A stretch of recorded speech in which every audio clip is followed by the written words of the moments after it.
श्रद्धानंद का एक गीत आपको भी रखना चाहती हूँ।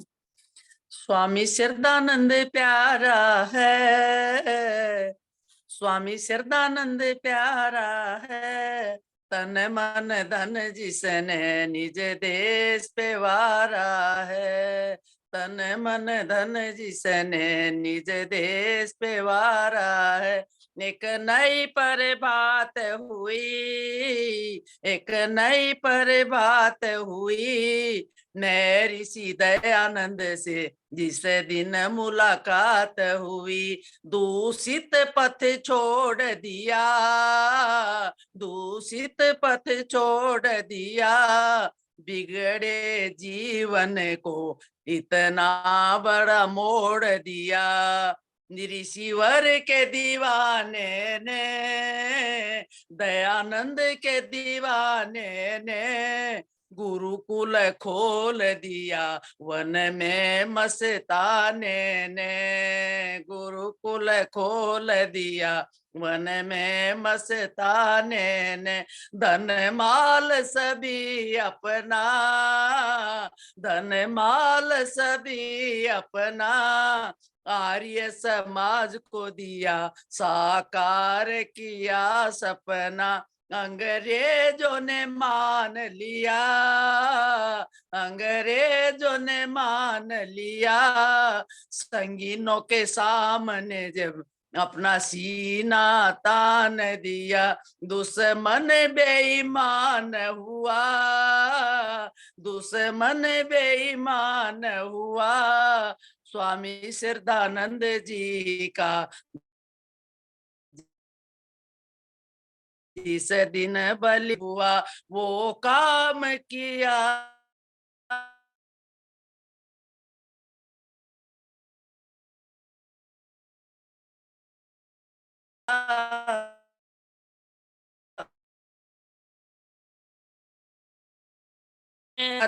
उसने। स्वामी श्रद्धानंद प्यारा है, स्वामी श्रद्धानंद प्यारा है, तन मन धन जिसने निज देश पे वारा है। हार्दिक अभिनंदन आप सभी का। ओम। बहुत बहुत आभार आपका। और मैं निवेदन करूंगा डॉक्टर वेद प्रकाश शर्मा जी से कि हमारे आज की जो मुख्य प्रवचन करता है उनको सादर आमंत्रित करें आप आचार्य भवदेव शास्त्री जी के लिए। विगत 2 वर्षों से ज्यादा श्री लखनलाल आर्य जी इस प्रोग्राम को चला रहे हैं, इससे बहुत से ही लोग लाभान्वित हो रहे हैं, तो उनके लिए कोट सा धन्यवाद। साथ में पुरुषोत्तम मुनि जी और हमारे कई लोग लगातार इसमें जुड़ रहे थे, जैसे हरिन अरोड़ा है, माता चंद्रकांता जी है, व्यासचंद्र शास्त्री जी है, तो ये लोग इस कार्यक्रम को एकदम डायनामिक बनाए हुए हैं। इसके लिए सभी लोगों को बहुत बहुत धन्यवाद। बड़ा सौभाग्य का विषय है कि हमारे बीच में भवदेव शास्त्री जी, जो आर्य जगत के बड़े प्रकांड विद्वान एवं भजनों उपदेशक हैं, हमारे बीच में उपस्थित है। पिछले 3 दिनों से हम लोगों के बीच में धर्म चर्चा कर रहे हैं अपने भजनों के माध्यम से, और उसमें एक वेद मंत्र या 2 वेद मंत्र लेते हैं और हम लोगों को बहुत ही अच्छा ज्ञान दे रहे हैं। इसके लिए उनको बहुत कोट सा प्रणाम, बहुत बहुत धन्यवाद। तो अब हम आचार्य भवदेव जी का अभिनंदन करते हैं, उनका स्वागत करते हैं कि हम लोगों के मध्य में आए और हम लोगों का मार्गदर्शन करें, जिससे हम लोग कृतार्थ हो जाए। आइए भवदेव शास्त्री जी, अभिनंदन, स्वागत। धन्यवाद। सभी को सादर नमस्ते। आवाज आ रही है लखनलाल जी? एक बार देख लीजिए। ये आवाज आ रही है जी? ठीक है जी।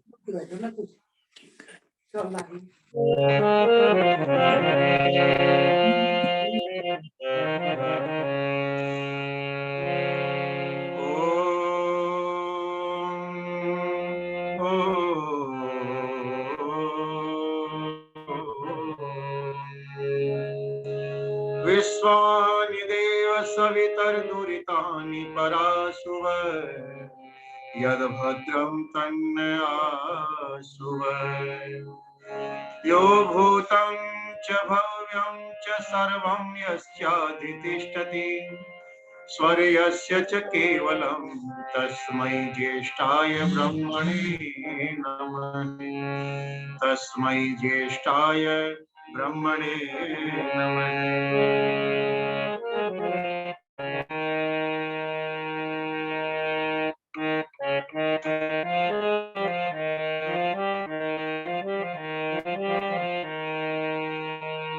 कार्यक्रम में उपस्थित सभी धर्म प्रेमी सज्जनों, वंदनीय माताओं बहनों और इस कार्यक्रम का संचालन कर आदरणीय लखनलाल जी आर्य, व्यासनंदन जी, श्री पुरुषोत्तम जी, वेद प्रकाश जी आदि सभी हमारे आदरणीय महानुभाव, जिनके सहयोग से ये कार्य पिछले 2 वर्ष से जूम ऐप के माध्यम से इस ज्ञान की गंगा घर घर तक पहुंचाने का प्रयास हो रहा है।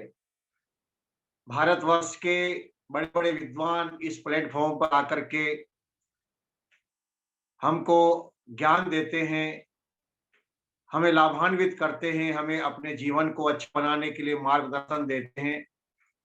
सज्जनों, आप और हम सभी का यह सौभाग्य है कि हम इस जूम ऐप के माध्यम से घर पर बैठे हुए ही इतने अनमोल ज्ञान के रत्नों को हम ग्रहण कर रहे हैं।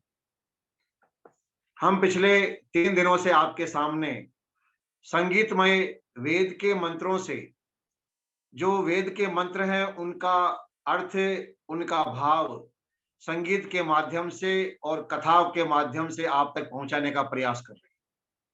हर व्यक्ति वेद तक नहीं पहुंच सकता, वेद को पढ़ता नहीं है, समझता नहीं है, लेकिन इस प्रकार के कार्यक्रमों के माध्यम से जो वेद की बातें हैं वो उस तक पहुंच जाती है। आज का बहुत ही हमारा प्यारा वेद मंत्र और बहुत ही प्यारा विषय जो मैं आपके सामने प्रस्तुत करने जा रहा हूं, आप बड़े ध्यान से सुनते हैं। प्रयास करें कि आपके परिवारजन, आपके और मिलने वाले, वो भी इस कार्यक्रम को देखें, सुने, समझें। सज्जनों, एक बार एक व्यक्ति संत के पास में गया और संत के पास जाकर के बोला कि महाराज, मेरे मन में एक प्रश्न है, उस प्रश्न का समाधान कीजिए। संत ने कहा, बोलिए क्या प्रश्न है? तो उसने कहा, महाराज मैं ये जानना चाहता हूं कि आखिर इस दुनिया में कैसे रहा जाए, इस संसार में हमें कैसे रहना चाहिए, दुनिया में रहने का सही तरीका क्या है। लोगों को सज्जनों, आज आप ये कहेंगे साहब ये कोई सवाल है, दुनिया में तो जैसे सभी लोग रह रहे हैं, ये कोई रहना कोई मुश्किल काम थोड़ी है। लेकिन आप देख लीजिए, दुनिया में ऐसे आपको सैकड़ों लोग मिल जाएंगे जिनके पास बड़े बड़े विशाल भवन हैं, बड़ी बड़ी विशाल गाड़ियां हैं, धन दौलत का खजाना उनके पास है, लेकिन उनको जीवन में, संसार में रहना नहीं आता। तनावग्रस्त रहते हैं, अवसाद में रहते हैं, डिप्रेशन में रहते हैं, दुखी और परेशान रहते हैं।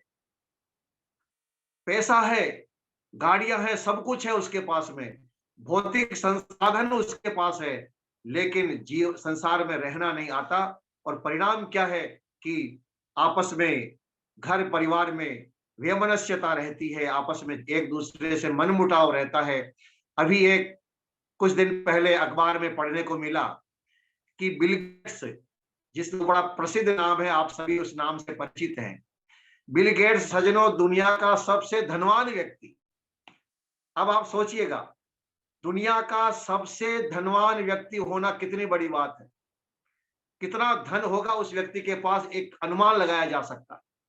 वो व्यक्ति एक दिन में कितने करोड़ों रुपया कमाता होगा, एक सेकंड में कितने लाखों रुपया कमाता होगा, उसका हिसाब लगाना बड़ा मुश्किल।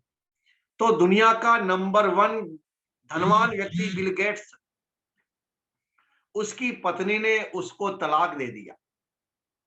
अब आप देखिए, बिल गेट्स की पत्नी ने उसको तलाक दे दिया।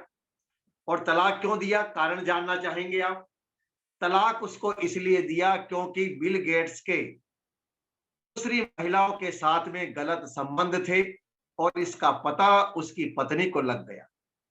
उसकी पत्नी ने समझाया, उसको मना किया कि आप ये गलत काम मत कीजिए, लेकिन नहीं माना, गलत काम करता रहा, व्यभिचार करता रहा। और परिणाम ये हुआ कि उसकी पत्नी ने उसको बड़ी उम्र के अंदर, ऐसा भी नहीं कि शादी के कुछ साल बाद ही, बड़ी उम्र के अंदर जब उसकी खुद की बड़ी बड़ी जवान बेटियां हैं, और कुछ लोग तो ऐसा कहते हैं कि बिल गेट्स के अपनी बेटियों के साथ ही गलत संबंध थे, उसकी माँ ने, उसकी पत्नी ने उसको देख लिया, तलाक ले लिया। क्या कहेंगे आप इस बात को? बिल गेट्स दुनिया का नंबर 1 धनवान व्यक्ति, लेकिन संसार में रहना नहीं आया, अपनी पत्नी को एक जन्म भी अपने साथ नहीं रख सका।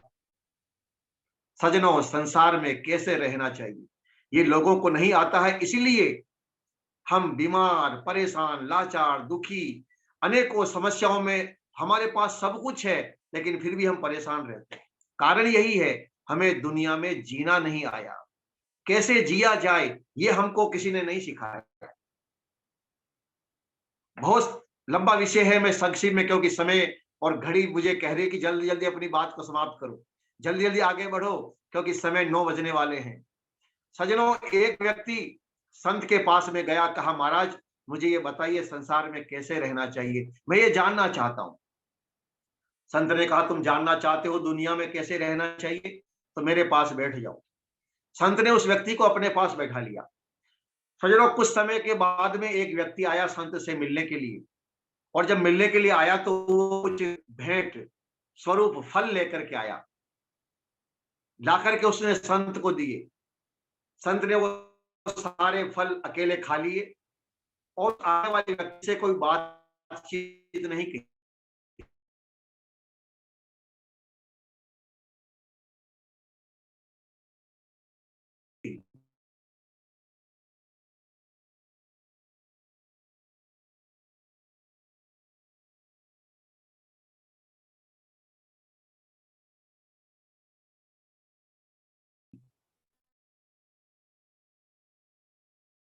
जाने लगा, मेरे से इसने बात भी नहीं करी, बड़ा गुस्से में चला गया वो।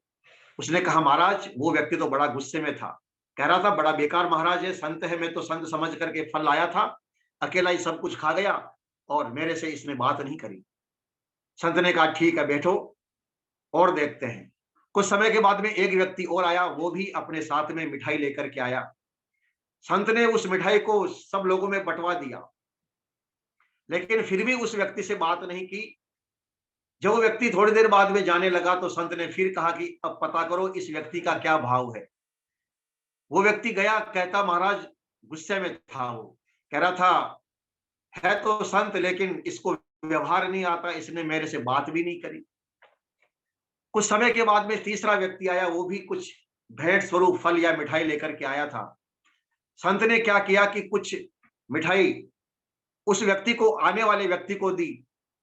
जो मिठाइयां थी वो दूसरे जो लोग बैठे हुए थे उनमें बांट दी, और उस व्यक्ति से बड़ी अच्छी अच्छी बातें करी, उसका हाल चाल पूछा, परिवार के बारे में पूछा, बच्चों के बारे में पूछा। जब वो व्यक्ति प्रणाम करके उठकर जाने लगा तो संत ने फिर कहा कि अब पता करो इस व्यक्ति का भाव क्या है। वो गया पीछे पीछे और उस व्यक्ति से पूछा कि भाई आप संत के पास आए थे, आपको कैसा लगा? बोले जी आनंद आ गया, बड़े अच्छे पहुंचे हुए संत हैं, बड़े अच्छे साधु हैं, कितने अच्छे प्रेम से इन्होंने मेरे से बात की है। अब वो व्यक्ति वापस आया, बोले महाराज वो तो आपके बारे में ऐसा कह रहा था। बोले वो पहले वाला क्या कह रहा था? बोले पहले वाला तो आपको गालियां ही निकाल रहा था कि बड़ा बेकार संत है। दूसरे वाला थोड़ा कम गुस्से में था और ये व्यक्ति तो बड़ा प्रसन्न होकर के गया है। तो साधु ने कहा अब देख लो दुनिया में कैसे रहना चाहिए। अरे मैंने जब उस व्यक्ति के इस फल अकेले ही मैंने खा लिए, इसका अर्थ है कि ये व्यवहार अच्छा नहीं है। दूसरा मैंने सबको बांटा लेकिन उस व्यक्ति से मैंने बातचीत नहीं की, ये व्यवहार भी सही नहीं है। और उत्तम व्यवहार कौन सा है कि मैंने सबको बांटा है और मैंने उससे अच्छी प्रकार से बातचीत भी की है।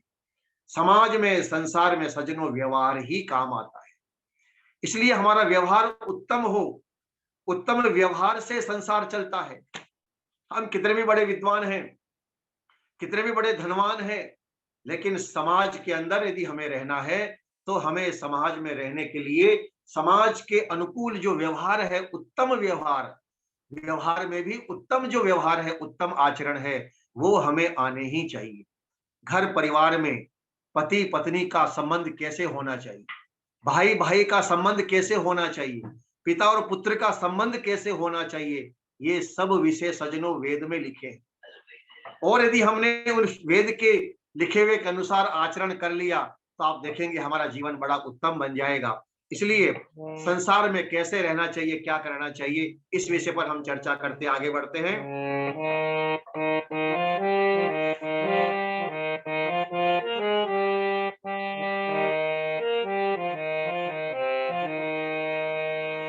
कर ले भला,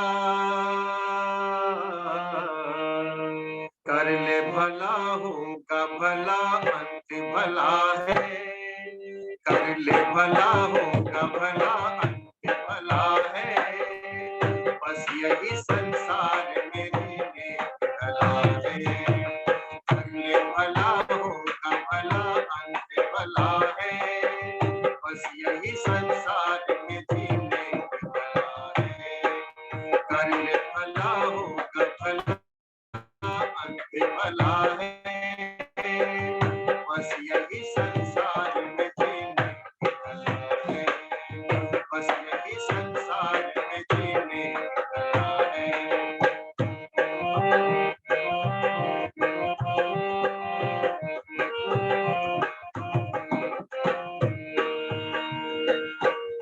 जिसने नेकी पति को विचारा, भेद समझाओ जीवन का सारा। जिसने नेकी पति को विचारा, भेद समझाओ जीवन का सारा। रंग भरी दुनिया, रंग भरी दुनिया से वो मोड़ चला है। रंग भरी दुनिया से जो मोड़ चला है। बस यही संसार में जीने की कला है। कर ले भला, होगा भला, अंत भला है। बस यही संसार में जीने की कला है। बस यही संसार में जीने की कला है।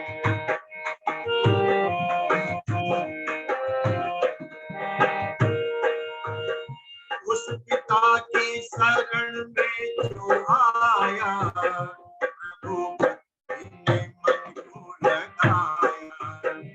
उस पिता की शरण में जो आया, प्रभु भक्ति में मन को लगाया। क्रोध की अग्नि, क्रोध की अग्नि में जो कभी न जला है। क्रोध की अग्नि में जो कभी न जला है। बस यही संसार में जीने की कला है। कर ले भला, होगा भला, अंत भला है। बस यही संसार में जीने की कला है।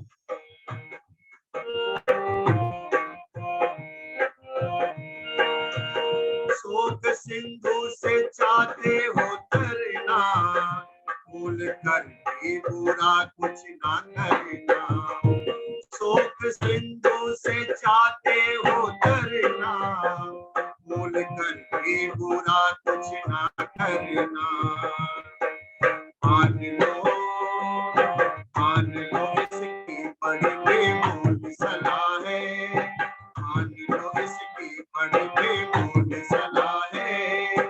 बस यही संसार में जीने की कला है। बस यही संसार में जीने की कला है। कर ले भला, होगा भला, अंत भला है। बस यही संसार में जीने की कला है। बस यही संसार में जीने की कला है। बस यही संसार में जीने की कला है। माही रे, माही रे, माही रे, माही रे। कर ले भला, होगा भला, अंत भला है। बस यही संसार में जीने की कला है। बस यही संसार में जीने की कला है। बस यही संसार में जीने की कला है। कर ले भला, होगा भला, अंत भला है। बस यही संसार में जीने की कला है। शोक सिंधु से चाहते हो तरना, अपने जीवन में दुखों से दूर होना चाहते हैं तो भूल कर भी बुरा कुछ न करना।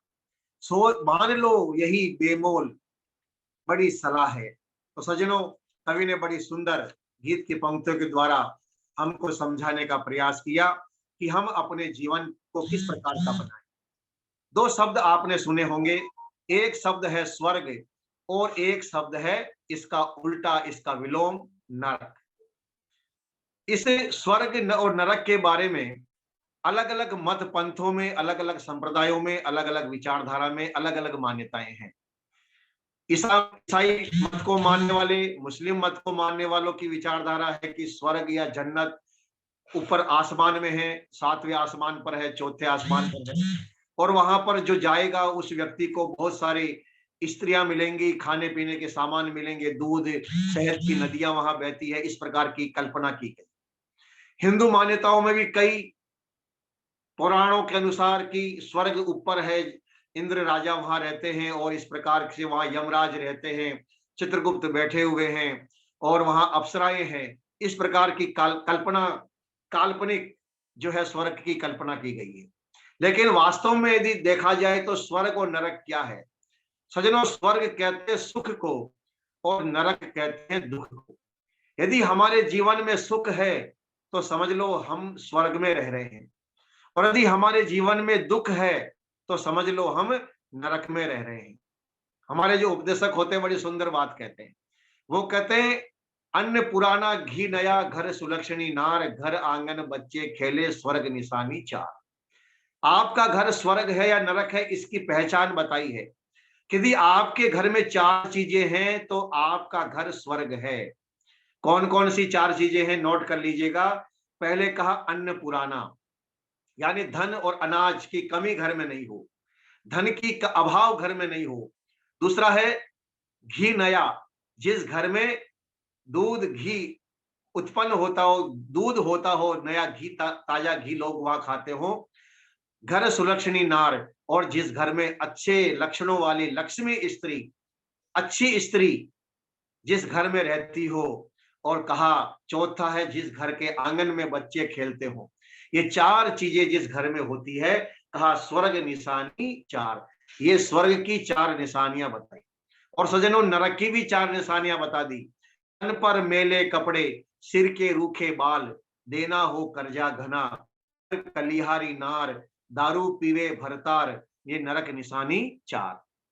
जिस व्यक्ति के कपड़े गंदे रहते हो, घर में गंदगी हो, शरीर पर गंदगी हो, इतना गरीब है कि बाल सिर में तेल डालने के भी पैसे नहीं है, तेल भी नहीं है उसके घर में, कर्जा बहुत चढ़ गया है और घर में शराब पी जाती है, कहते हैं वो घर क्या हो जाता है, वो घर नरक है। एक व्यक्ति दुकानदार के पास गया सामान लेने के लिए, जाकर के उसने दुकानदार से कहा कि भाई साहब मेरा सामान पैक कर दो। दुकानदार ने उसका सामान पैक करने लगा तो कुछ समय, क्योंकि उसकी दुकान जो है शमशान के रास्ते पर थी, दुकानदार ने अपने नौकर से कहा कि भाई इन भाई साहब का सामान निकाल दीजिए। नौकर सामान निकालने लग गया। इतने में ही अर्थी को लोग लेकर के जा रहे थे, किसी मुर्दे को लोग लेकर के जा रहे थे। सेठ ने अपने नौकर को आवाज दी कि भैया इधर आना। उसने कहा क्या है सेठ जी, क्या बात है? बोले जरा पता लगा के आओ, जो अभी मुर्दा गया है, लोग जिस मुर्दे को लेकर के गए हैं, ये मुर्दा स्वर्ग में गया या नरक में गया, ये पता लगा करके आओ। नौकर गया और थोड़ी देर बाद वापस आया। बोले सेठ जी, ये जो भी मुर्दे को लोग लेकर के गए हैं वो तो नरक में गया है।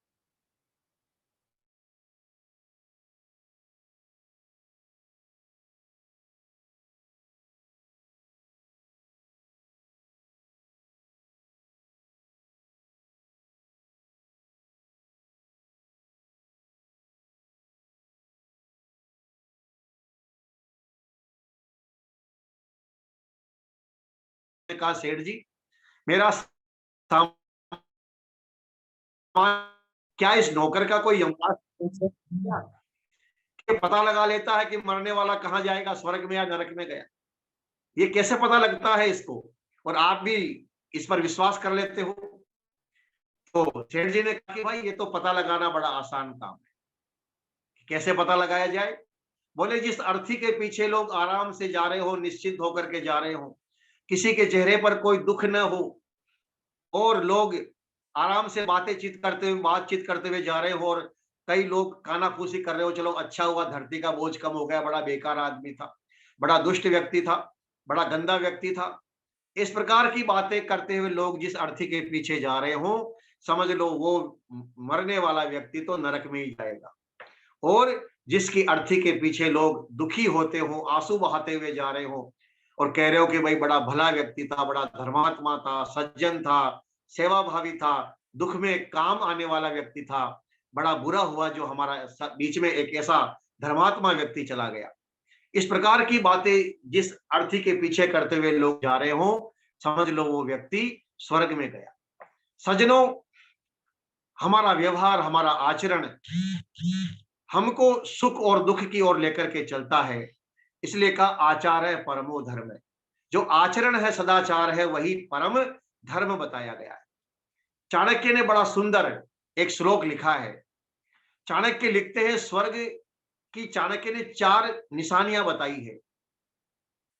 चाणक्य कहते हैं स्वर्ग कहां होता है? चाणक्य ने कहा जहां 4 काम होते हैं वहीं स्वर्ग होता है। कौन कौन से 4 काम? उन्होंने कहा स्वर्ग स्थितानाम इह जीवलोके चत्वारि चिन्हानि वसंति गेहे दान प्रसंगो मधुरा च वाणी देवार्चनम ब्राह्मण तर्पणम। कहा यदि आप स्वर्ग देखना चाहते हो तो उस घर में जाकर के देखिए जिस घर में 4 काम होते हैं। कौन कौन से 4 काम होते हैं? अब आपका घर भी स्वर्ग है या नरक है वो भी आप देख लीजिए। चाणक्य की नजर में हमारा घर, हम जिस घर में रहते हैं वो घर स्वर्ग है या नरक है? चाणक्य ने जो 4 चिन्ह बताए हैं, 4 निशानियां बताई है, वो मैं आपको बता रहा हूं। चाणक्य कहते हैं जिस घर में स्वर्ग होता है वहां 4 काम होते हैं। नंबर 1 दान प्रसंगो। उस लोग दानी होते हैं, दान देने वाले होते हैं। उन घर के बाहर यदि कोई मांगने वाला आ जाए वो खाली हाथ नहीं जाता। घर के लोग प्रतिदिन गाय और कुत्ते के लिए रोटी निकालते हैं। घर के लोग प्रतिदिन पक्षियों के लिए दाना डालते हैं। घर के लोग समय समय पर अच्छे कार्यों में, धर्म के कार्यों में, पुण्य के कार्यों में दान करते हैं। जहां दान दिया जाता है, कहते हैं उस घर में स्वर्ग आता है, उस घर में सुख और शांति आती है। मधुरा च वाणी, और जिस घर में मीठी वाणी बोली जाए, सब लोग आपस में प्यार से बोलते हैं, एक दूसरे का सम्मान करते हैं, एक दूसरे से वाणी से मधुर व्यवहार होता है, कहते हैं उस घर में भी हमेशा स्वर्ग का वातावरण रहता है। हमें वाणी कैसी बोलनी चाहिए? वेद का मंत्र हमें निर्देश देता है, वेद का मंत्र हमें आदेश देता है कि वाचा वदामि मधुमत, कि हे मनुष्यों हमेशा ऐसी वाणी बोलो जो शहद के समान मीठी हो। अब देखिए यहां पर इस वेद के मंत्र में लिखा है कि ऐसी वाणी बोलो जो शहद के जैसी मीठी हो। शक्कर जैसी मीठी या गुड़ जैसी मीठी नहीं कहा, शहद के जैसी मीठी क्यों कहा? क्योंकि शक्कर तो डायबिटीज पैदा कर देती है, लेकिन शहद मीठा भी होता है सज्जनों, और शहद में औषधीय गुण भी होते हैं। शहद स्वास्थ्य के लिए भी अति उत्तम होता है, स्वास्थ्य के लिए बड़ा। आपकी वाणी मीठी भी हो और दूसरे के लिए उपयोगी भी हो। सत्यम बुर्यात प्रियम बुर्यात, तुम्हारी वाणी प्रिय होनी चाहिए, मीठी होनी चाहिए। तो जिस घर के लोग आपस में प्यार से मीठी वाणी बोलते हो, वो घर क्या हो जाता है? वो घर स्वर्ग हो जाता है। घर नरक कैसे बन जाता है? जीवन नरक कैसे बन जाता है? एक कड़वी वाणी बोल दी आपस में, भाई ने भाई को बोल दिया, बहन ने बहन को बोल दिया, पति ने पत्नी को, पत्नी ने पति को, एक कड़वी जुबान से कुछ कह दिया, उस वाणी से निकली हुई जो बात है वो उस अगले व्यक्ति के दिल में छेद कर देती है। और कहते हैं वाणी तलवार का घाव भर जाता है, लेकिन वाणी का घाव कभी नहीं भरता और हमेशा के लिए परिवार टूट जाया करते हैं। एक सत्य घटना जो मैं आपको बस बता रहा हूं, हमारे भीलवाड़ा जिले के अंदर एक कस्बा है गुलाबपुरा। उस गुलाबपुरा कस्बे के अंदर हॉस्पिटल में मैं एक बार गया। वहां पर मैंने देखा, कुछ किसी परिचित से मिलने के लिए मैं गया था, कोई बीमार था, उसके हाल चाल पूछने के लिए। तो पास के ही बिस्तर पर महिला लेटी हुई थी, अकेली थी वो महिला। एक 16-17 साल का नौजवान लड़का उसके पास में था। काफी समय हो गया, मैं वहीं बैठा था, तो उस महिला से भी पूछ लिया, भी आप कहाँ से हो, क्या आपको क्या तकलीफ है, क्या समस्या है। तो बात ही बात में वो महिला रोने लगी। मैंने कहा आपके साथ ये आपका बेटा है और आपके साथ कोई नहीं है।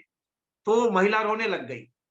मैंने कहा जी रो मत, आप क्या बात है, कोई समस्या हो तो बताओ, मैं आपकी कुछ सहायता करूं। उसने कहा जी मेरे ये बेटा है, ये बेटा ही मेरी सेवा कर रहा है। मैंने कहा आपके पति या आपके कोई परिवार के लोग वो नहीं आए, आप तो इतनी ज्यादा बीमार हैं। तो उसने कहा जी मेरे पति को मैंने तो 10 साल हो गए हम अलग अलग रहते। वो महिला कहती है 10 साल हो गए मैं अपने पति से अलग रहती हूँ। मैंने कहा ऐसा क्या हुआ, तलाक हो गया? बोले तलाक नहीं हुआ। क्या हुआ? बोले एक बार हम पति पत्नी के बीच में छोटी सी बात को लेकर के कुछ कहा सुनी हो गई और मेरे पति ने मुझे कुछ ऐसी बातें बोल दी कि मैं नाराज होकर के गुस्से में घर छोड़ करके मैं अपने पीहर आ गई। मैंने कहा फिर क्या हुआ, आप वापस नहीं गई?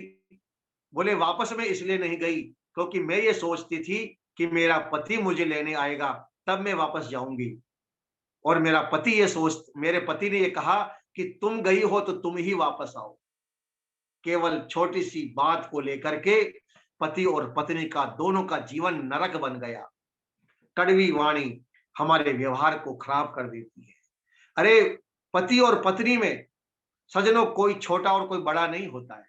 जब विवाह संस्कार होता, शादी होती, उस समय मंत्र बोला जाता है सखे सप्तपदी भवै, कि तुम दोनों वर और वधू आज से तुम दोनों मित्र हो, और मित्र के अंदर कोई छोटा और कोई बड़ा नहीं होता। पति पत्नी का जो संबंध है वो बराबर का संबंध होता है, समान संबंध होता है। और वेद का मंत्र कहता समापो हृदयानिनो, पति और पत्नी के हृदय कैसे मिले हुए होने चाहिए।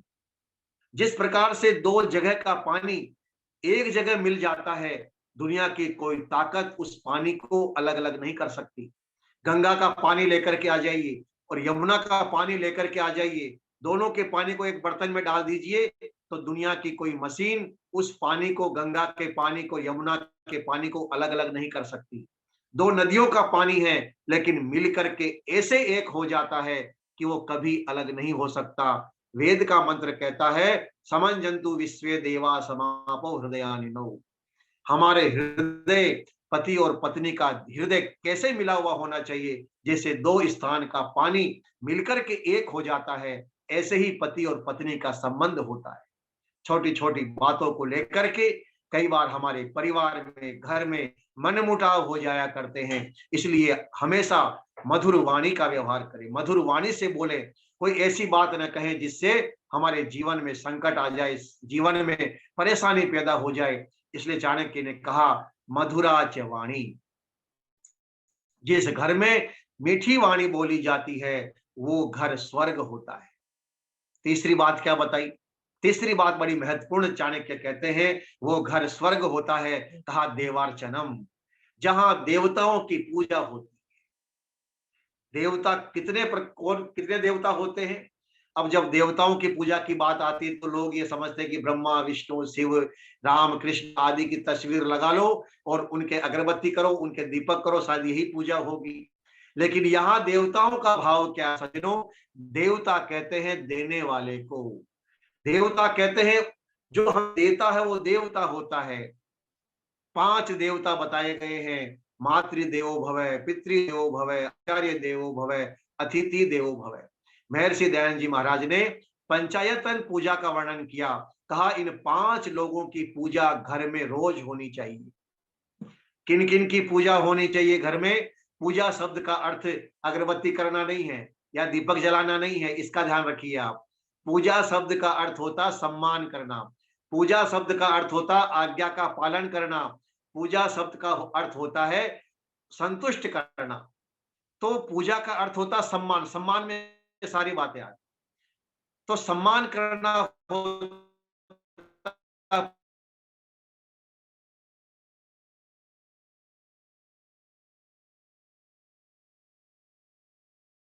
पूजा का। देवता रहते हैं कौन कौन? पहला है घर में देवता के समान होता, उसका सम्मान होना चाहिए। गुरु है उनका सम्मान करें, अतिथि है, मेहमान आ जाए, अतिथि विद्वान आ जाए, साधु संत आए, अच्छे साधु संत, परोपकारी संत यदि कोई आए, उसका हम सम्मान करें। ये 4 जीवित देवता हैं, माता, पिता, गुरु, अतिथि, और 5वां कहा पत्नी के लिए उसका पति देवता होता है और पति के लिए उसकी पत्नी देवी के समान होती है। इन 5 का सम्मान जिस घर में होता है, जिस घर के अंदर एक दूसरे का सम्मान होता है सज्जनों, वो घर चाणक्य कहते हैं, वो घर स्वर्ग होता है। देवार्चनम, देने का जो कार्य है वो देवता करते हैं, एक दूसरे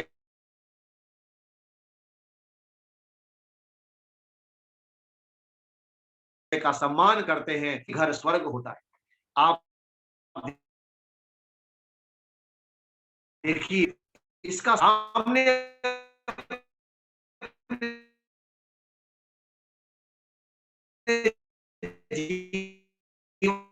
जीवन से, अपने व्यवहार से बताया कि मेरे लिए है माता पिता की आज्ञा का पालन करना, माता पिता का सम्मान करना कितना पवित्र कार्य होता है, कितना बड़ा कार्य होता है। इसलिए चाणक्य ने कहा जिस घर में इन देवताओं का सम्मान होता है वो घर स्वर्ग होता है।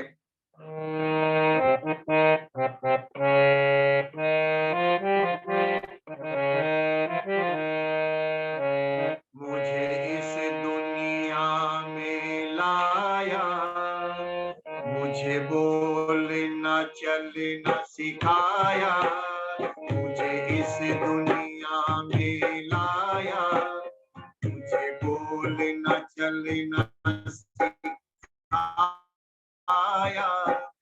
जिस माता पिता ने हमें जीवन दिया है, उन माता पिता का कितना बड़ा उपकार है हमारे ऊपर।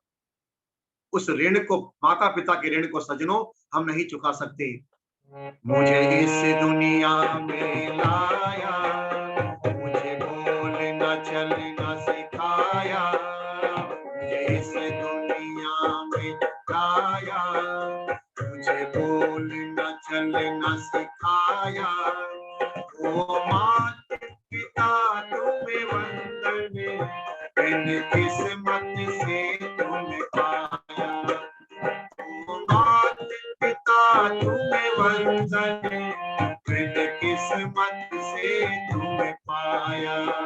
मुझे इस दुनिया में लाया, मुझे बोलना चलना सिखाया। ओ माता पिता तुम्हें वंदन, इन किस्मत से तुम्हें पाया।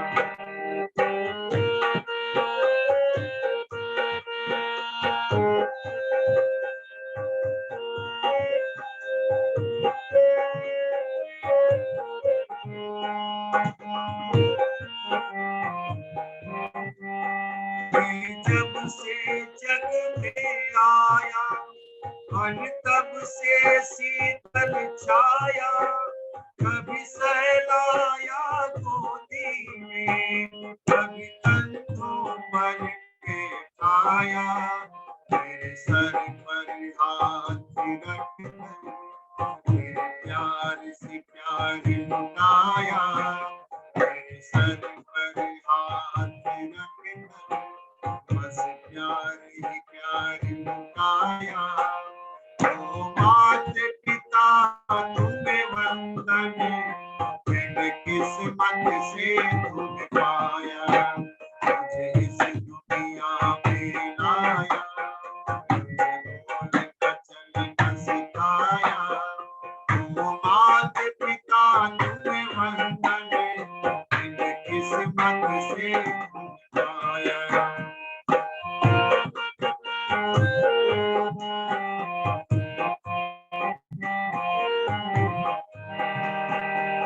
उठाकर सर चल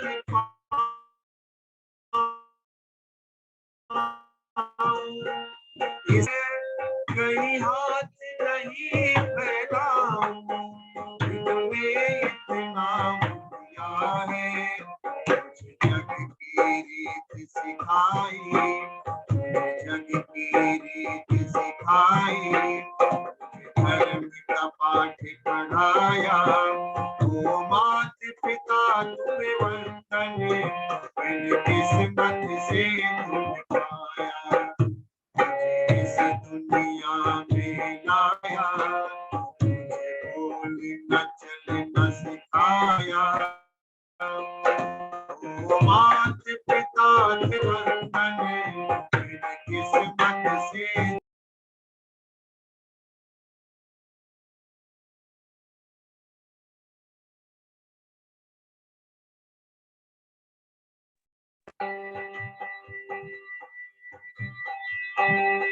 माँ बाप की आंखों सामने, माँ बाप की आंखों से मैं,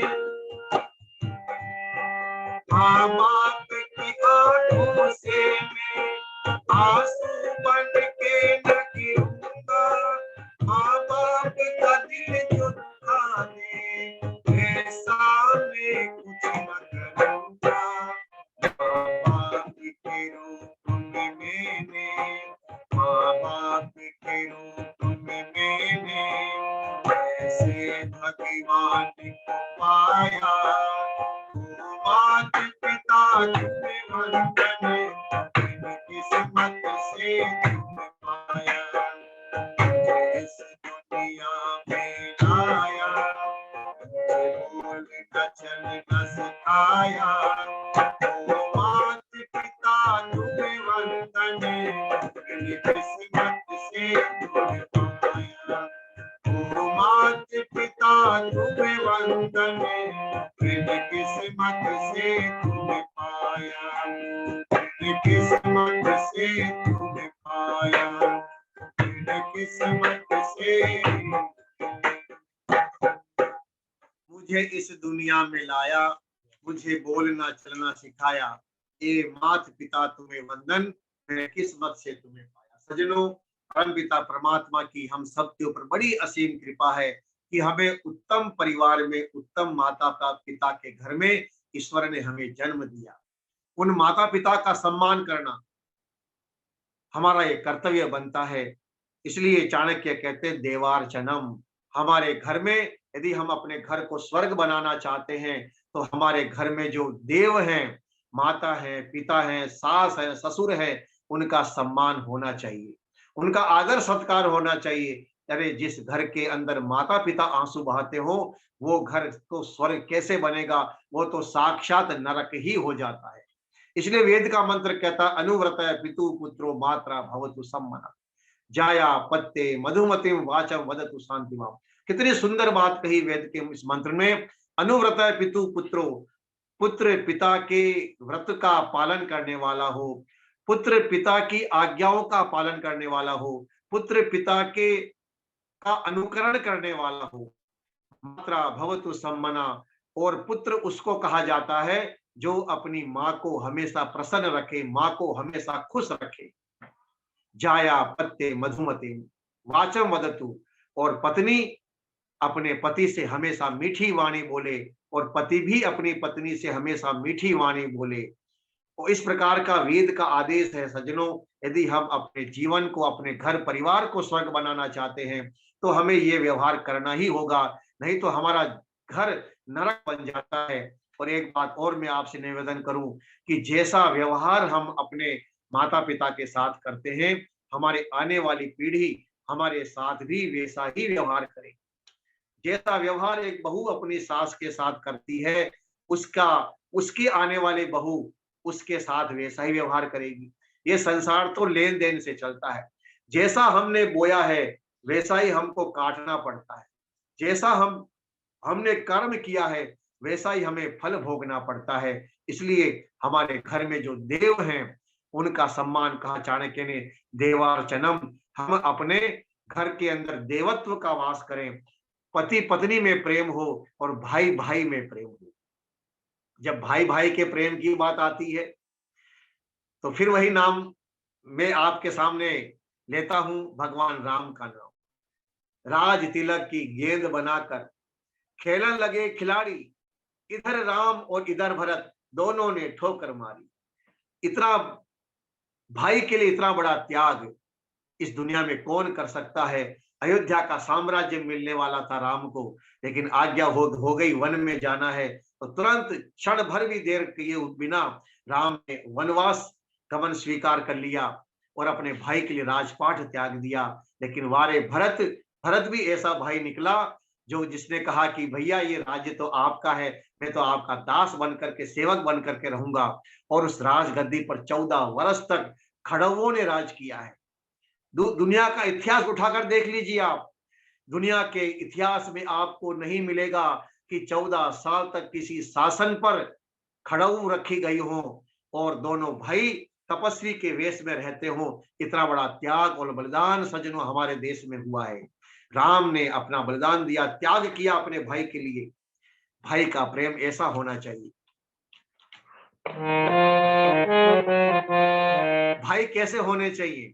भाई थे यहाँ कैसे श्री राम भरत जैसे, भाई थे यहाँ कैसे श्री राम भरत जैसे, दशरथ के नौनिहालों जग याद करेगा, जग याद करेगा।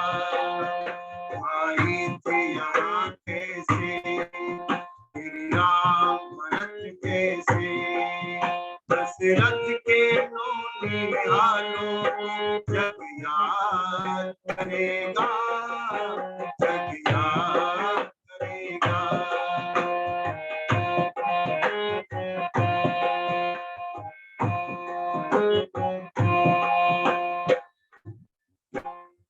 पता चला जब वन से आ गए रघुराई, राम जब 14 वर्ष के बाद लौटकर वन आए तो भरत दौड़ते हुए उसके पास पहुंचे। पता चला जब वन से आ गए रघुराई, चल दिया खड़ा सर पर रख करके भाई, पता चला जब वन से आ गए रघुराई, चल दिया खड़ा सर पर रख करके भाई, मन के 14 सालों को जग याद करेगा, जग याद करेगा। भाई थे यहाँ कैसे श्री राम भरत जैसे, दशरथ के नौनिहालों जग याद करेगा, जग याद करेगा।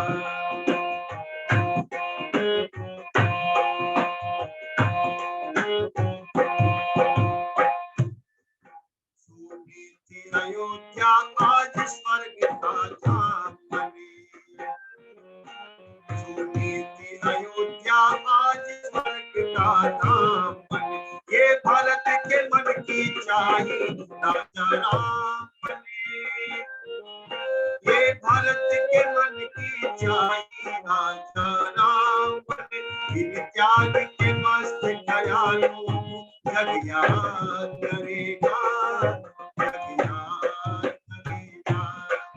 भाई थे यहाँ कैसे श्री राम भरत जैसे, दशरथ के नौनिहालों जग याद करेगा, जग याद करेगा। भाई थे यहाँ कैसे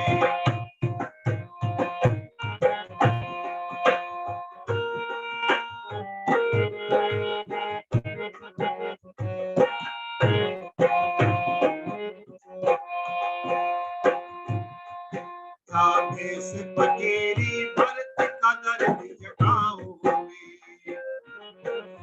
भेष फकीरी भरत का दर्द जगाओगे, चरणों में राम के गिरा उठा लिया बाहों में, चरणों के राम के गिरा उठा लिया बाहों में, सिर के उलझे हुए बालों को जग याद करेगा, जग याद करेगा।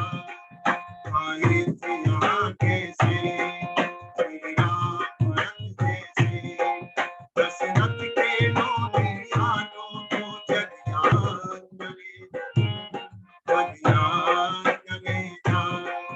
भाई थे यहाँ कैसे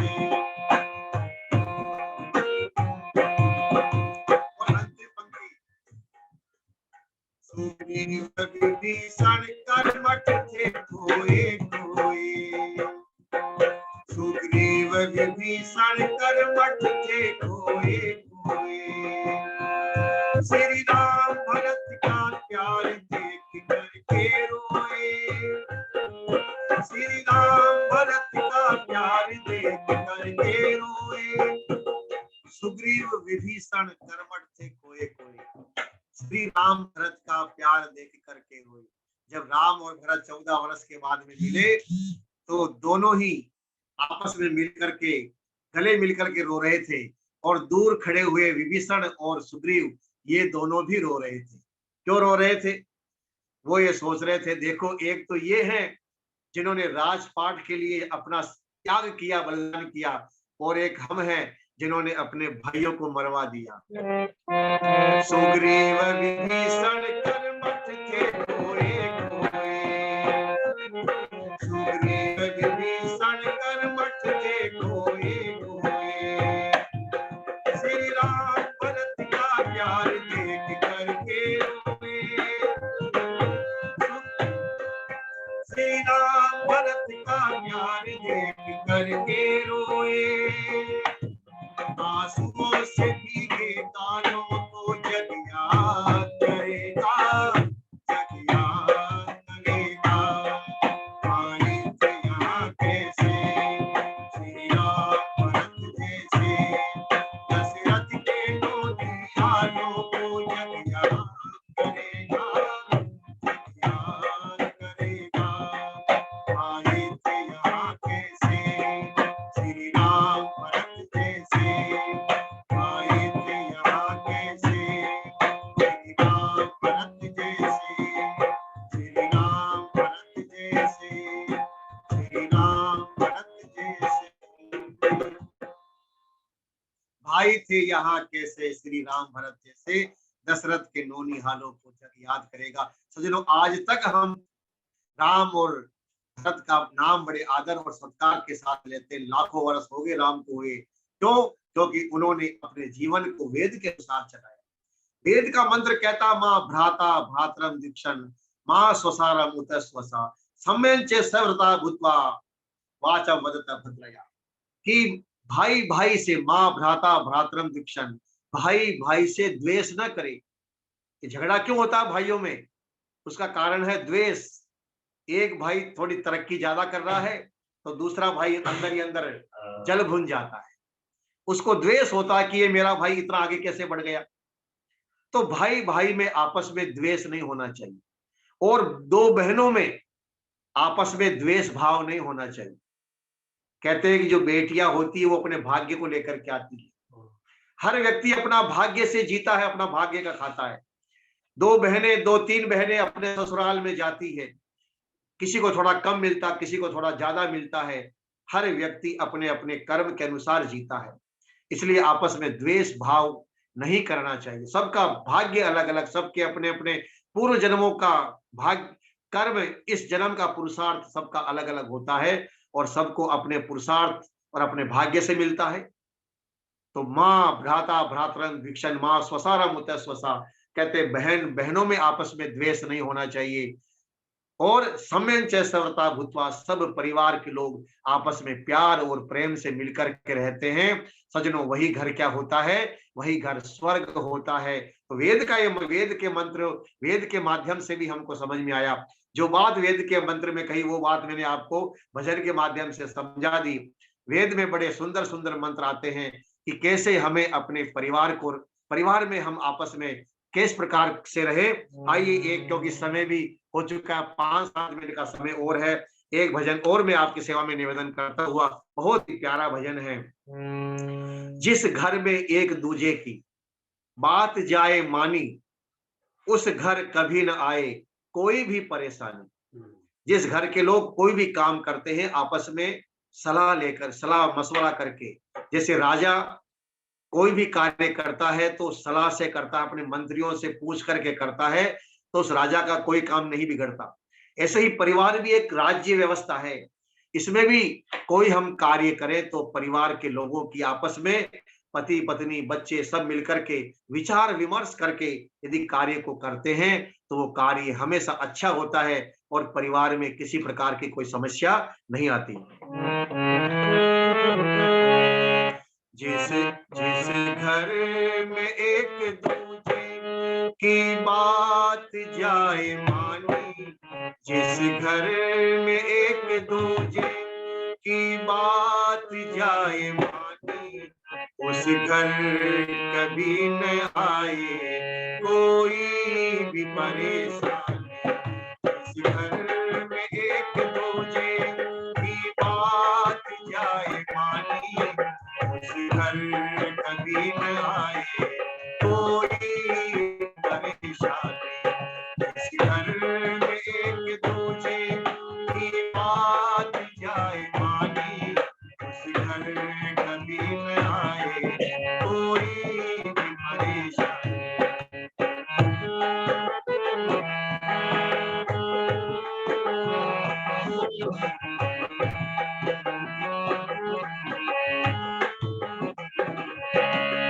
आकाश में नहीं है स्वर्गों की कोई दुनिया, बेकार के भरम में भटकी हुई है दुनिया।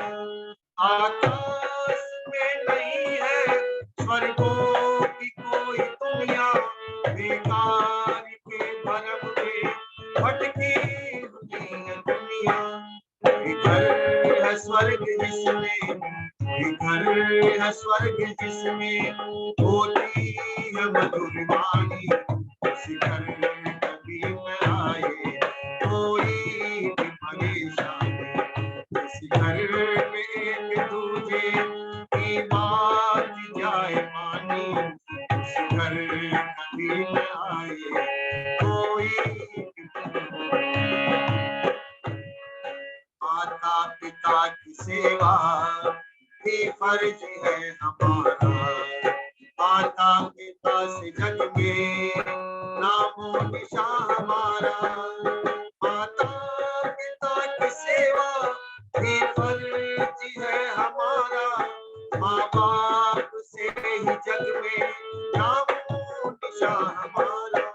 माता पिता की आज्ञा, माता पिता की आज्ञा जाती जहाँ पे मानी, उस घर कभी न आए कोई भी परेशानी।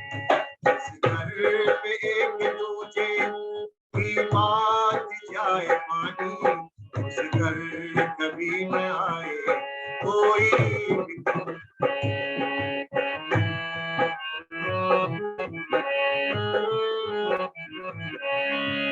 संतान पैदा करके जो आजाद छोड़ देते, माँ बाप ऐसे एक दिन सर को पकड़ के रोते। संतान पैदा करके जो आजाद छोड़ देते, माँ बाप ऐसे एक दिन सर को पकड़ के रोते। बच्चों पे शुरू से ही, बच्चों पे शुरू से ही रखते जो निगरानी, उस घर कभी न आए कोई भी परेशानी। इस घर में एक दूजे की बात जाए मानी, उस घर कभी न आए कोई भी परेशानी। इस घर कभी न आए कोई परेशानी। इस घर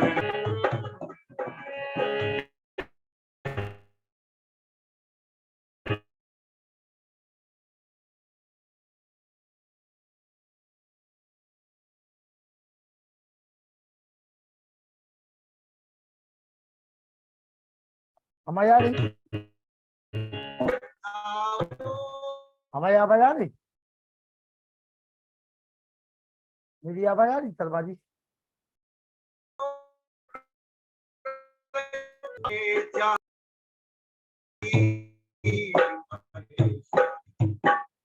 प्रयोग जब शादी होती है तो लड़की के पिता की सबसे बड़ी टेंशन यही होती है कि साहब लड़के वाले दहेज में क्या लेंगे। बहुत बड़ी तनाव उस पिता को हो जाता है कि लड़के वाले पता नहीं कितना दहेज मांगेंगे, क्या मांग लेंगे।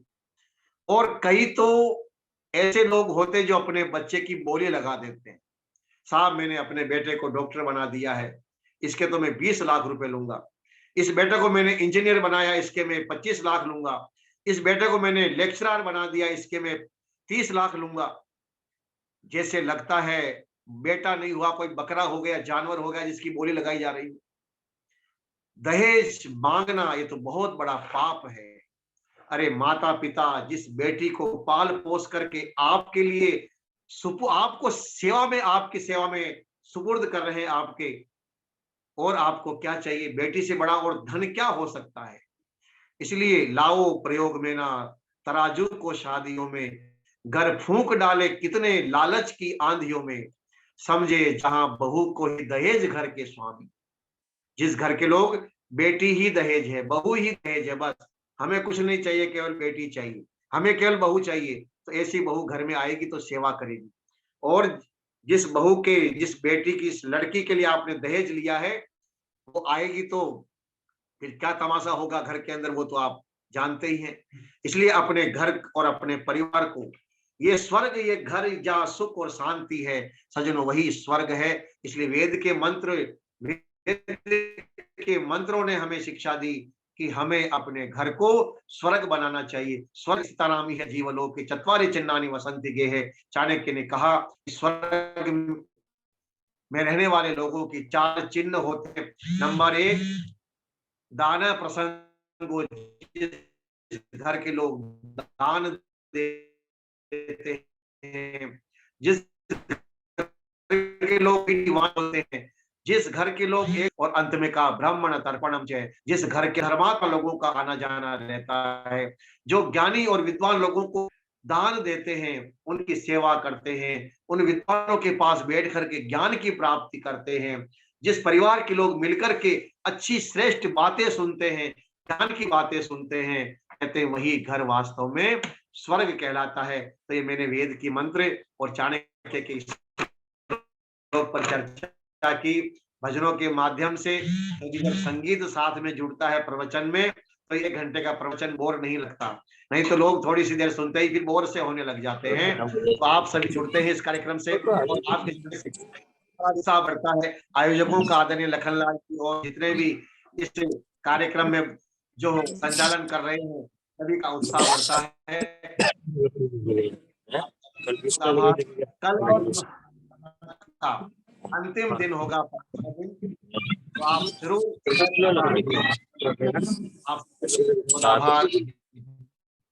सत्यनारायण सोनी जी पहली बार जुड़े हैं। सत्यनारायण सोनी जी, सत्यनारायण जी क्या बात सुन रहे? सत्यनारायण सोनी जी, सत्यनारायण सोनी जी 2 शब्द बोलिए जी। सोनी जी कैसा लगा कार्यक्रम?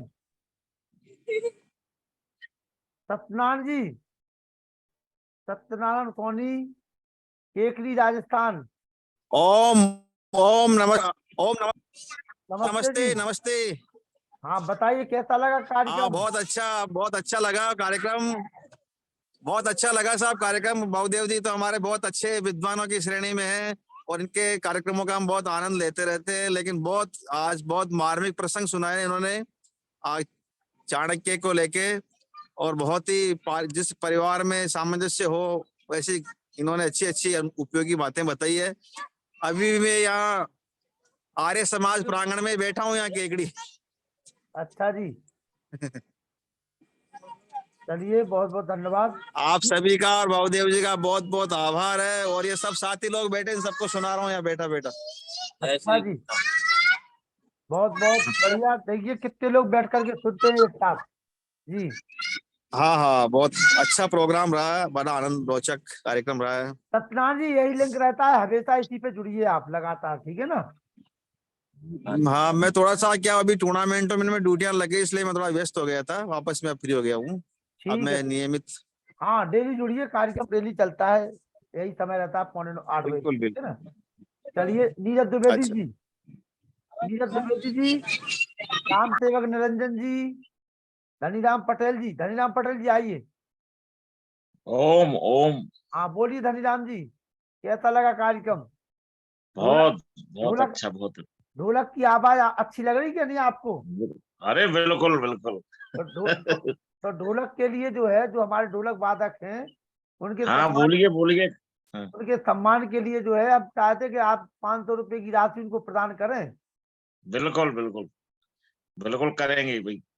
चलो ठीक है, धन्यवाद आपका। हाँ, धनीराम पटेल जी हमारे आचार्य भवदीप हाँ, शास्त्री जी के जो ढोलक वादक हैं, उनको 500 हाँ। रुपए प्रदान करते हैं, ताकि वो इसी प्रकार से आगे भी हमारे कार्यक्रम में संगीत हमें देते रहे। उनके संगीत की वजह से ही आनंद आता है। राम सेवक निरंजन जी, हमारे शिक्षक साथी राम सेवक निरंजन जी, आइए, स्वागत है जी। राम सेवक जी, ऑडियो खोल लीजिए राम सेवक जी। राम सेवक जी, ऑडियो टच करिए जी। जी राम सेवक जी, टच करिए। नीरज द्विवेदी, आराधना जी, नीरज जी, जयपाल सिंह बुंदेला। हाँ हेलो, आवाज आ रही? हाँ, आ रही आवाज, आ रही जी जी, आइए मत। अरे भैया, आयोजक मंडल को बहुत बहुत साधुवाद। बहुत बेहतरीन कार्यक्रम रहा आज का, आदरणीय भवदेव जी शास्त्री जी के द्वारा। और बड़ा मंत्र मुग्ध सा हो गया था भैया मैं तो आज इनके कार्यक्रम को देख के। अच्छा जी। और बिल्कुल बेसिक चीजें बताई आपने। जी और पूजा पाठ या ये तुम्हारा देवता और जो तमाम जो चीजें हैं, हमें लगता है इन चीजों की जरूरत है लोगों को। लोग जो है पूजा का मतलब ही दूसरा समझते हैं, देवता की मतलब समझते हैं दूसरा। तो जो आज अभी जो चीजें क्लियर करी हैं आपने आदरणीय शास्त्री जी ने, तो उस इनके साथ क्या है कि एक तो ये दिल से अ, बताते भी हैं लोगों को, जी। और दिल से लोग सुनते भी हैं, दोनों चीज जुड़ी हुई हैं इनके अरे साथ वाह वाह वाह आदरणीय। वाह वाह। बहुत मतलब लोग मंत्रमुग्ध हो जाते हैं, इधर उधर हिलते नहीं है। हम तो मैं देख रहा था, तो जी बड़ा आनंद आया। और मैं तो प्लान बना रहा है, कल मैं इनकी सब पूरी चीजें जितनी बचेंगी सुबह तक जी। मैं स्कूल में बताने वाला हूँ बच्चों को, अच्छा जी, ये अच्छा सब जी। ये सब बातें। तो चलो, बड़ा आनंद आया। आदरणीय दुबे जी गुरु जी को, आदरणीय नरूला जी और सभी को मेरा प्रणाम। और बहुत बहुत बहुत आभार हमारे शिक्षक साथी राम सेवक निरंजन जी। ये समझ लीजिए हमारे बड़े भाई हैं, हमारे राइट हैंड हैं जी। जयपाल सिंह बुंदेला जी, जयपाल सिंह जी, जी नमस्ते सर जी। नमस्ते। नीरज भाई तैयार रहिए। नीरज जी, हाँ बोलिए जयपाल जी। आज का कार्यक्रम भी बहुत ही अच्छा लगा, और फिर अपना जो सूर्यचित ग्रंथ है रामायण, इसकी तो जितनी भी व्याख्या की जाए बहुत कम है, क्योंकि उसमें भाईचारे के प्रेम से भरा हुआ है। और बहुत ही अच्छा कार्यक्रम लगा है आज उनका, और बहुत प्रेरणादायक था। ये बहुत अच्छा कार्यक्रम लगा मेरे को आज। ये हमारे मैं बैठ के अच्छे से सुन रहा था। चलिए, जयपाल सिंह बुंदेला जी मिदरवाहा इस समय हमारे गुजरात में है, और तुरंत जो है समय मिले तो जुड़ते रहते हैं। बहुत अच्छा लगता है आप समय समय पर जुड़ते हैं। नीरज द्विवेदी जी, बड़ी लगन के साथ आप आचार्य भवदीप शास्त्री को सुनते हैं। 2 शब्द नीरज जी, नीरज द्विवेदी जी, नीरज भाई, आराधना जी, मेरी आवाज सुन पा रही हैं? चलिए, मैं आऊंगा। जी हाँ नीरज भाई, आइए, स्वागत है। जी, आदरणीय शास्त्री जी को सबसे पहले मेरा बहुत बहुत प्रणाम। अभी अभी हमारे से बड़े भैया शिक्षक साथी श्री निरंजन जी ने जो जो कहा उनके बारे में, वो जो है वही बात हमारी भी समझी जाए। अच्छा क्योंकि आज जी। इन्होंने जो सामाजिक मूल्यों के ऊपर जो बात की, व्यवहारिक बात की, और इनका इनका जो है आभा मंडल, और इतने सरलता से ये समझा देते हैं सीधी सीधी बात, तो वो समझ में आ जाती है। इनके इनके जो कहने का तरीका है कहानियों के द्वारा, वो हमें ज्यादा आकर्षित करती हैं। तो हम इनका रोज कार्यक्रम जो है सुनना चाहेंगे। कल एक दिन और इनका बचा है, कल। आखिरी और दिन है बाकी कल। हमें आशा है कि आगे भी हम सब पे कृपा बनाए रखेंगे शास्त्री जी, तो हम लोग लाभान्वित होते रहेंगे। और आयोजन जो संयोजक हमारे गुरु जी कह लीजिए, हमारे बड़े भैया कह लीजिए, आर्य जी, इनके जो है संयोजन में हम लोग लाभान्वित हो रहे हैं, तो इनके लिए भी बहुत बहुत आभार। और सबसे बड़ी बात तो ये है नीरज भाई कि आप पूरी लगन के साथ कार्यक्रम से जुड़ते हैं तो हमें बड़ा अच्छा लगता है और हमें ऊर्जा मिलती है। तो चलो, आप जैसे जो नौजवान हमारे साथी हैं तो भारतीय संस्कृति को बचाने के लिए प्रयासरत हैं। जगदीश पारासर जी, पारासर जी आइए। भाई लखनलाल जी को बहुत बहुत आभार, जिनके माध्यम से ये सब उद्बोधन सुन रहे हैं। शास्त्री जी ने बहुत ही बढ़िया ढंग से उद्बोधन दिया। भाई प्रेम किस प्रकार से होता है, किस प्रकार से जो है अपने भाइयों में एक दूसरे से प्रेम होना चाहिए। तो आजकल जिस भाइयों में रहते हैं उसको दूर किस प्रकार से होना चाहिए। सबसे पहले उन्होंने यह है कि देवता किस प्रकार देवताओं की पूजा करनी चाहिए। जो माता पिता हैं, गुरु हैं, अतिथि हैं, इनसे बड़े देवता कोई नहीं। और इनकी परिभाषा उन्होंने बताई कि किस प्रकार से दोनों का आपस में पूजा का मतलब सम्मान से मतलब है। उन्होंने बहुत ही भावपूर्ण रहे, सरल और सहज रोचक भाषा में जो बनाए, हृदय को स्पर्श कर दिया। आशा करते हैं लखनलाल जी से ऐसे ही बढ़िया अपने ऐसे जोड़े रहे हैं। बिल्कुल पारासर जी आप उनको जानते हैं, रामरतन तिवारी जी को? हाँ, जानते हैं रामरतन तिवारी को। अच्छा जी, अच्छा, चलिए बढ़िया है। कभी उनसे भी मिलिए आप, जब कभी मौका मिले तो, ठीक है ना जी? बिल्कुल बिल्कुल, हम मिलेंगे। उनको भी जोड़ने का प्रयास करिए। अच्छे अध्यापक जो जितने प्राइमरी सबसे कैसे परिचित हैं। जी जी, चलिए रियलमी जुड़े हमसे, रियलमी जी, रियलमी अपना ऑडियो खोले, रियलमी जी, रियलमी जी, इनका हम ऑडियो खोल रहे हैं। Realme RMX 3571। चलिए कोई बात नहीं, मेरी आवाज उन तक नहीं पहुंच पा रही होगी। माता चंद्रकांता जी आइए, काफी समय हो गया है आपके शब्दों को सुनने के लिए। आइए। क्या करूँ अब इसको?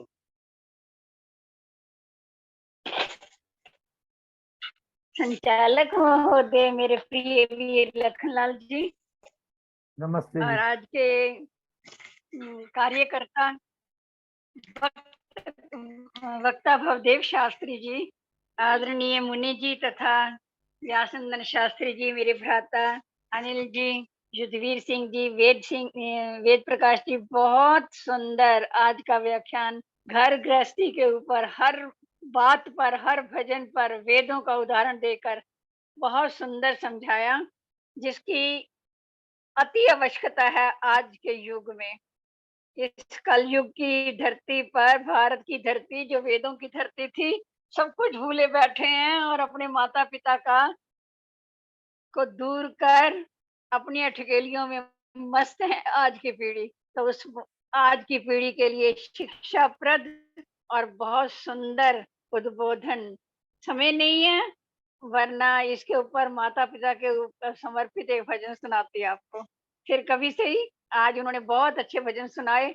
कमी पूरी हो गई है, श्रोतागण भजन सुनने के मूड में भी नहीं होंगे। बहुत सुंदर, बहुत 7:45 बजे सुनाया करिए, भजन का समय 7:45 से 8 बजे तक। हाँ, कोई बात नहीं, वो तो मुझे पता है। मैं वैसे बता रही हूँ कि मतलब कि इससे संबंधित बहुत मार्मिक भजन है। फिर कभी सही, काफी मौके मिलते हैं, ऐसी कोई बात नहीं। पर मैं तो सभी श्रोतागण का भी धन्यवाद करती हूँ, और जो नए नए श्रोतागण मिलते हैं उनसे प्रार्थना है कि अपने साथियों को जोड़े और मेरे रियान विशिष्ट से शिक्षा प्राप्त करें। वो 9 बजे तक तपस्या करता है, देख लो, 9:30 बजे तक मेरा बेटा, और सबकी शांति पाठ करने के लिए, और इतने सुंदर सुंदर विख्यान सुनकर अपने चरित्र का निर्माण कर रहा है। शाबाश मेरे बच्चे, जुग जुग जियो। शर्मा जी, 2 शब्द। आज का प्रवचन बहुत ही सुंदर रहा। हर आदमी को इस चीजों को फॉलो करना चाहिए। उन्होंने बताया कि हर आदमी को व्यवहार कुशल बहुत जरूरी है जिंदगी में रहने के लिए, और दूसरों का भला भी करते रहना चाहिए। साथ में उन्होंने बताया कि अपना आचरण बहुत अच्छा होना चाहिए, क्योंकि आचरण ही आचारो परमो धर्मा। और उसके साथ उन्होंने चाणक्य की वो जो 4 बातें बताई वो तो बहुत ही अच्छी थी, कि हर आदमी को दानी होना चाहिए, दान देना चाहिए, मधुर वाणी बोलना चाहिए, सत्यम ब्रुवात प्रियम ब्रुवात न ब्रुवात सत्यम अप्रियम।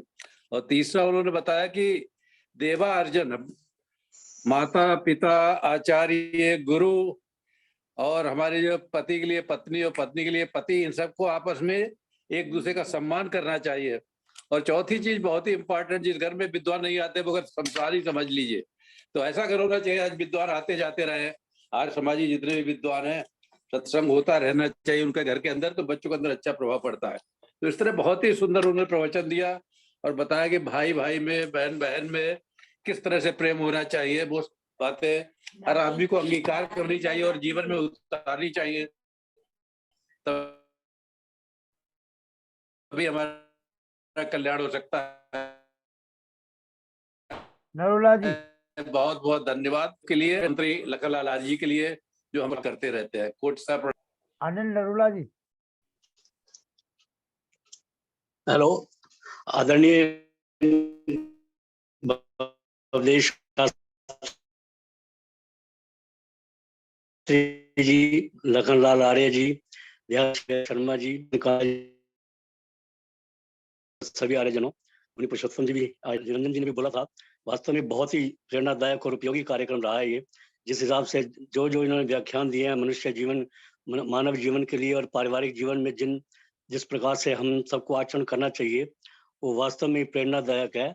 बल्कि मुझे तो अपने बचपन की याद आ गई कि जब हम हिंदी का पेपर पढ़ा करते थे तो उसमें गद्य और पद्य 2 भाग हुआ करते थे। तो हम कभी कभी गद्य में प्रवचन सुनते रहते हैं। आज लखन जी ने ऐसा कार्यक्रम आयोजित कराया कि पद्य के रूप में भी 4 दिन हो गया, सुनते हुए बड़ा अच्छा लग रहा है। और अभी कल का दिन और सुनेंगे तो और अच्छा लगेगा। और इन्होंने जितने भी वचन बताए, जितने भी अच्छे अच्छे तत्व बताए, वो वास्तव में अनुकरणीय और प्रेरणादायक है। इनको बहुत बहुत साधुवाद। और मैं वास्तव में सबसे ये अपील करना चाह रहा था, जैसे उस दिन मैंने बोला था कि इनकी जो टीम है उनके लिए कुछ ना कुछ राशि जो है सबको अपना सहयोग राशि देनी चाहिए, ताकि इनका भी उत्साह बढ़े और भविष्य में भी हम इनको बार बार फिर से अनुरोध कर सके कि हमें फिर इस कार्यक्रम में हमारे साथ आए। लखनलाल जी और आप सभी का बहुत बहुत धन्यवाद। Thank you. बहुत बहुत आभार नरोला जी आपके उत्साह वर्धन के लिए। और मैं निवेदन करने लगा हूँ राजेश्वर जी से कि 2 शब्द कहें। राजेश्वर भाई हमारे बहुत बढ़िया आदमी जी। राजेश्वर जी 2 शब्द। नमस्ते लाखन भाई। नमस्ते। बहुत खुशी। आप लाखन भाई कहते तो मैं गदगद हो जाता हूँ जी।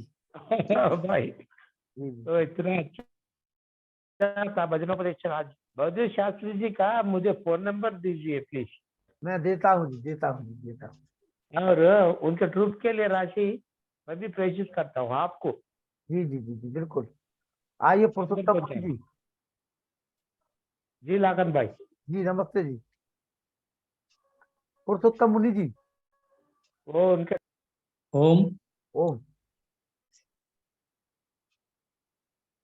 वाचा बदामी मधुमत भूयातम मधु समदर्शा। आज का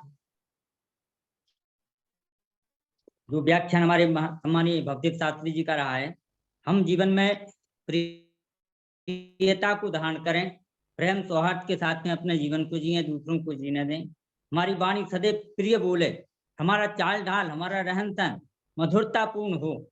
ये पूरे आज के कार्यक्रम का, क्या मैं तो समझता हूँ 4 दिन के कार्यक्रम का अभी तक का प्रियवादिता का ही बहुत अच्छा उद्बोधन हमारे सम्मानीय भवदेव शास्त्री जी ने रखा हुआ है। आपके लिए साधुवाद।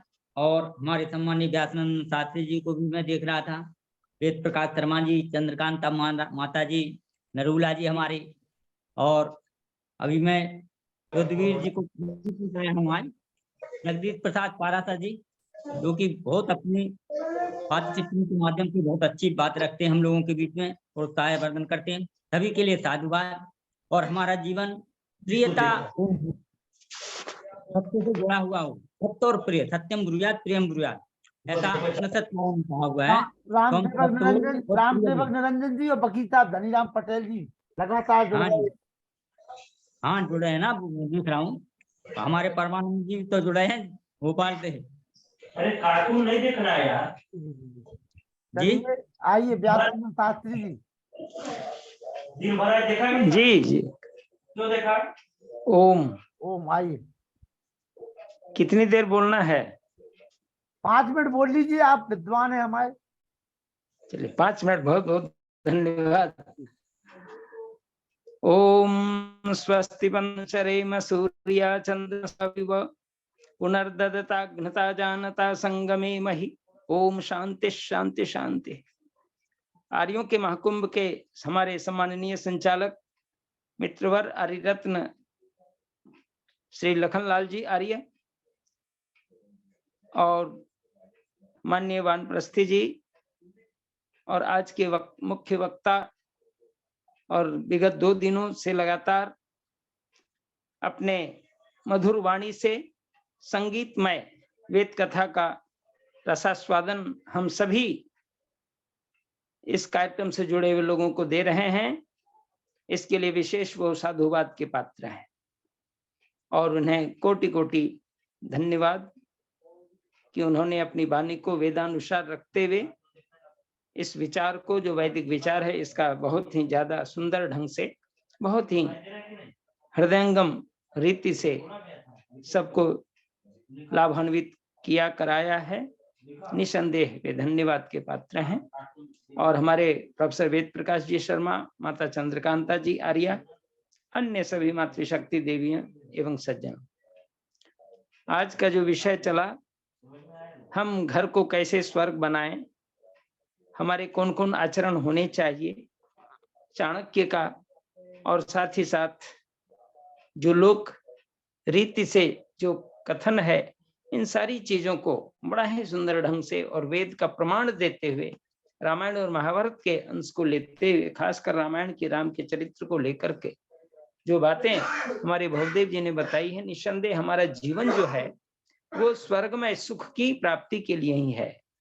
और विशेष करके जो वेदों का आदेश है कि हम अपने आचरण को किस रूप में ढालें, हमारा घर कैसे स्वर्ग हो, तो अथर्ववेद का एक मंत्र आता है, इजाना स्वर्गम यंति लोकम, अर्थात जिस घर में यज्ञमय वातावरण बना रहता है, जहां पर यज्ञ होते हैं, उसी को हम स्वर्ग कहते हैं। तो उसी को देवार्चन की दृष्टि से उन्होंने इस चीज को उठाया और देवार्चन में उन्होंने मुख्य रूप से 5 चेतन देवों को, जिसको पंचायतन पूजा महर्षि देवदत्त महाराज ने सत्यार्थ प्रकाश के अंदर लिखा है, उस चीज को स्पष्ट कर दिया है कि माता पिता गुरु आचार्य अतिथि पति पत्नी परस्पर, ये जो 5 चेतन देवता हैं, इनका निरंतर सबके प्रति सम्मान आदर, ये सभी हमारे पंचायतन पूजा के अंतर्गत हैं।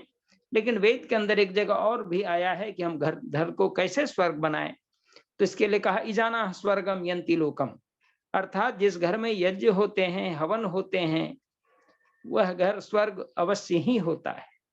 और स्वर्ग का मतलब महर्षि दयानंद कहते हैं सुख विशेष की प्राप्ति। सुख विशेष की प्राप्ति अगर करनी हो तो हम अपने जीवन को यज्ञ में व्यतीत करें, हमारे घर में हवन हो। और महर्षि दयानंद तो कहते हैं कि दैनिक हवन होना चाहिए, और दैनिक नहीं कर सकते तो कम से कम सप्ताह में 1 दिन हवन करिए। उसमें भी कहते हैं कि मुझे समय नहीं है तो कम से कम पाक्षिक यज्ञ कीजिए, अमावस्या में अथवा पूर्णिमा में यज्ञ कीजिए। अगर ऐसा नहीं कर सकते तो महर्षि दयानंद कहते हैं कि वह गृहस्थ अभागा है, अर्थात भाग्यहीन हो जाता है। तो भाग्य को बनाने के लिए पुरुषार्थ पूर्वक हम घर में यज्ञ करें, और यज्ञ करें, और खास करके इस यज्ञीय भावना को, यज्ञ के विषय को, यज्ञ की व्यवस्था को अन्य जगह भी पहुंचाने का प्रयास करें।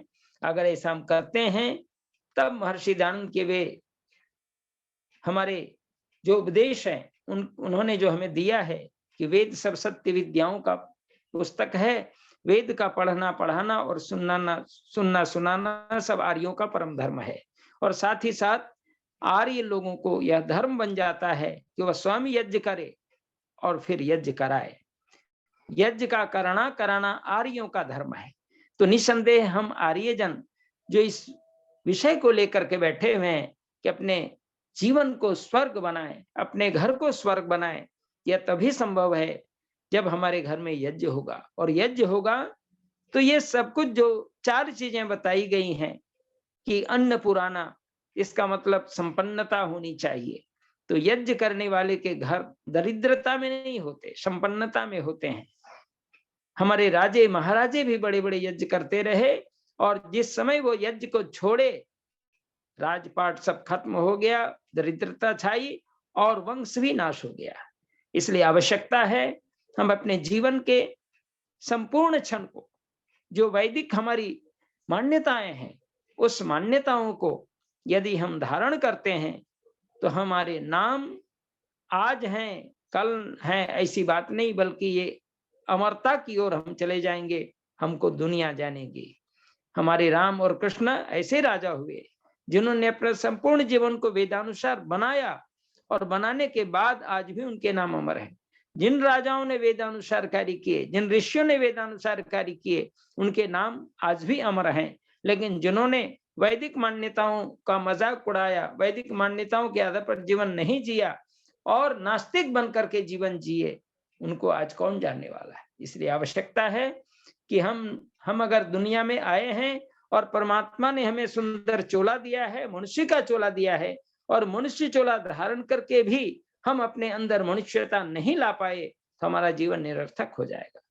इसलिए आवश्यक है हम अपनी संपूर्ण साधना, संपूर्ण यशस्विता जो जीवन की बन सकती है वो यज्ञ में सुरक्षित करें, और तभी हमारे घर में पुत्र भी आज्ञाकारी होंगे, स्त्री पतिव्रता होगी, और साथ ही साथ पशुधन भी बढ़ेंगे, गोधन बढ़ेंगे। या नया जो घृत की बात उन्होंने कही है, तो जब पशुपालन होगा घर में तो वह भी संभव हो जाएगा। आवश्यकता है कि हम इन बातों को अपने जीवन में ढालें। जीवन में ढालने से ही वो सारी बातें हमें घटित होता हुआ दिखाई पड़ेगा और उसका लाभ हमें साक्षात मिलेगा। इसलिए वेद की इन वाणी को, वेद की इन ऋचाओं को जीवन में हृदयंगम करें। और सतपथ ब्राह्मण भी इस बात को स्पष्ट करता है, और मैत्रेयणी उपनिषद भी कहती है, अग्निहोत्रम जुहुयात स्वर्ग कामः। अग्निहोत्र करने वाले स्वर्ग की कामना को लेकर के यज्ञ संपादन करते हैं। इसलिए देव पूजा, संगतिकरण और दान, इन तीनों तथ्यों को लेकर के आज के विचार यज्ञ परक विचार हुए हैं। और जहां पर यज्ञ की भावना होती है, निसंदेह वहीं स्वर्ग होता है। और कौड़ुपनिषद के अंदर तो इतनी बातें आई हैं कि स्वर्ग कहाँ कहाँ है, स्वर्ग का स्वरूप क्या है। नचिकेता यमाचार्य का जो संवाद है, उसमें यमाचार्य कहते हैं नचिकेता से कि स्वर्गे लोके न भयम किंचन नास्ति, न तत्र त्वं न जरिया बिभेति, उभेति ऋत्वा सनाया पिपाशे, शोका तिगो मोदते स्वर्ग लोके। अर्थात सुख विशेष वहां होता है जहां के लोग प्रसन्न रहते हैं। और कहा कि कैसे, कहा उस घर में तो भूख और प्यास की चिंता नहीं होती। भूख प्यास लगती नहीं ऐसी बात नहीं है, जीवन है तो भूख प्यास लगेगी, लेकिन भूख प्यास की चिंता नहीं होगी। वहां पर जीवित में ही माता पिता को श्रद्धा पूर्वक सम्मान करके जो श्राद्ध और तर्पण की बात हमारे पीछे करते हैं, वो जीवन में घटित होगा। और हर प्रकार से उन्हें बिना भूख प्यास की चिंता लगे उनके पुत्र आज्ञाकारी होंगे, उन अपने बच्चों को इस प्रकार संस्कारित कर देंगे। और यज्ञ का प्रभाव इतना अधिक होगा कि निसंदेह वो अपनी बात को, पिता का समय भोजन का हो चुका है, माता जी के पानी की व्यवस्था है, वो बिना मांगे उसकी सारी व्यवस्था करने लगेंगे। इसलिए कहा वहां भूख और प्यास की चिंता नहीं होती, और वहां किसी प्रकार का भय नहीं होता, कोई डर नहीं रहता, क्योंकि ओम शांति शांति शांति की बात करते हैं। ये शांति शांति शांति, ये निसंदेह जीवन के अंदर कफपित्त बात की शांति, और साथ ही साथ दैहिक दैविक भौतिक तीनों तापों की शांति हो जाती है। क्योंकि जीवन शरीर जिसको कहते हैं वह स्वस्थ होता चला जाता है। घर में किसी प्रकार की ऐसी दैहिक समस्या नहीं आती है, वो आती भी है तो बहुत तेजी से निकल जाती है। तो ये सारी चीजें, और मोदते स्वर्ग लोके, फिर कहा शोका तिगो मोदते स्वर्ग लोक, शोक से रहित होकर के लोग आनंदित होते हैं। ये सारी चीजें उपनिषद के अंदर दी गई हैं, और उपनिषदों में भी, वेद के अंदर भी सारी मान्यताओं को यहाँ पर परिपुष्ट किया गया है। भवदेव जी ने अपनी वाणी से सुंदर भजन के माध्यम से वेद कथा का कार्यक्रम आयोजित किया है संगीत में। इसलिए बहुत बहुत वो आभार के पात्र हैं, आभारी हैं हम, और निसंदेह उनके प्रति हम सब आभारी होकर के उनको धन्यवाद करते हैं। और इसी प्रकार का उनका कार्यक्रम कल तक है, शायद ये कल तक इनका कार्यक्रम हम लोग श्रवण करेंगे। इन्हीं शब्दों के साथ 5 मिनट का समय दिया गया था, अपनी वाणी को मैं विराम देता हूं। और बहुत बहुत धन्यवाद अपने माननीय लखनलाल आर्य जी को कहता हूं कि इन्होंने समय दिए और अपनी बात रखने का उन्होंने मौका मुझे दिया। ये बहुत बहुत हमारे धन्यवाद। इस कार्यक्रम की आप शोभा हैं और आपसे बड़ा बल हमें मिलता है कि आप जैसे विद्वान समय समय पर आकर के उस विषय को बहुत ही अच्छे रूप में स्पष्ट कर देते हैं। चलाइए, मैं निवेदन करूंगा भाई रेयान वशिष्ठ जी से कि वो आए, और कल दादी अम्मा से कह देना तुम अपनी माता जी से कि एक भजन के लिए तैयार रहे कल वो। रेयान, दादी को बोलना भजन के लिए कल। बिल्कुल तैयार। कल भजन बोल। हाँ चलो स्टार्ट कर, कल कह दिया ठीक।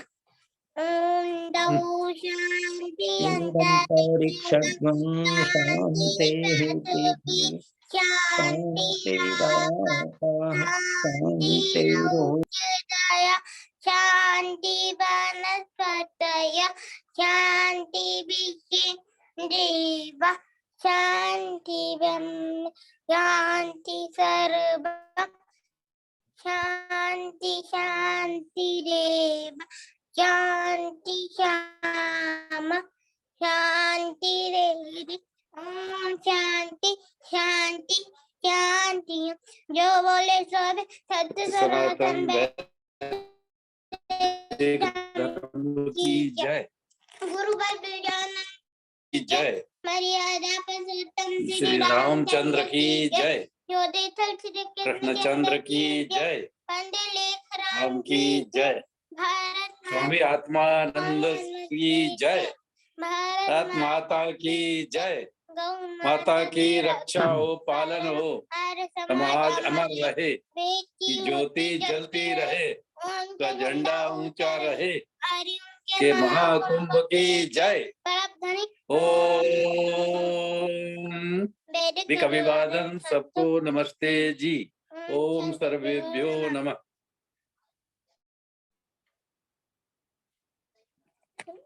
चलिए सभी को सादर नमस्ते।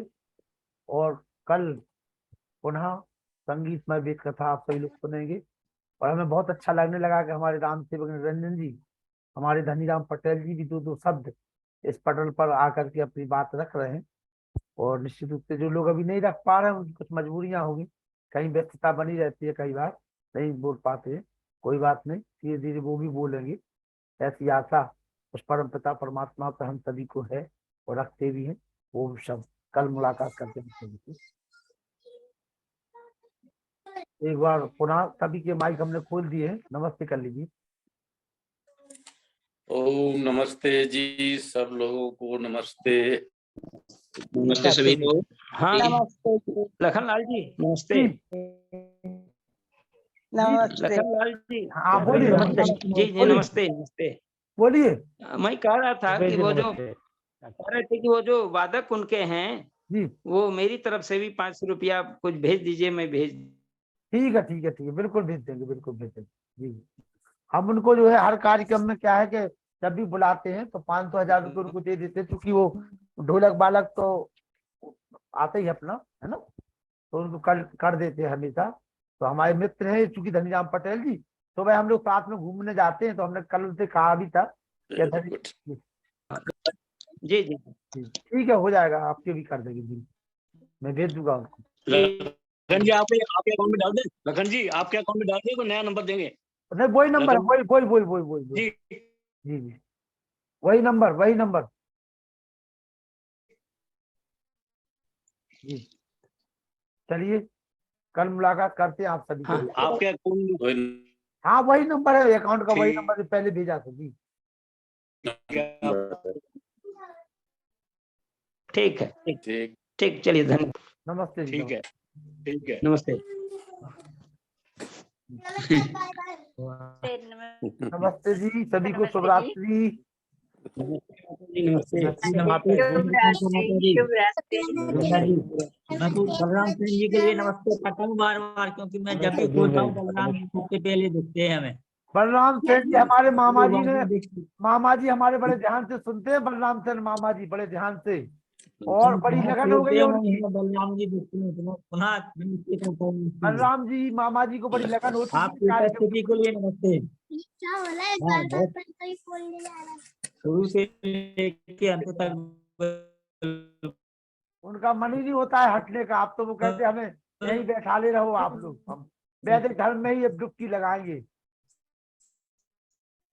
वो 14 तारीख को मकर संक्रांति पे डुबकी नहीं लगाएंगे। हाँ, राजेश्वर ऐसे युवक चलिए शुभ रात्रि। जुड़े तो अच्छा लगता है ना। जी जी, चलिए नमस्ते सभी को। तो आपका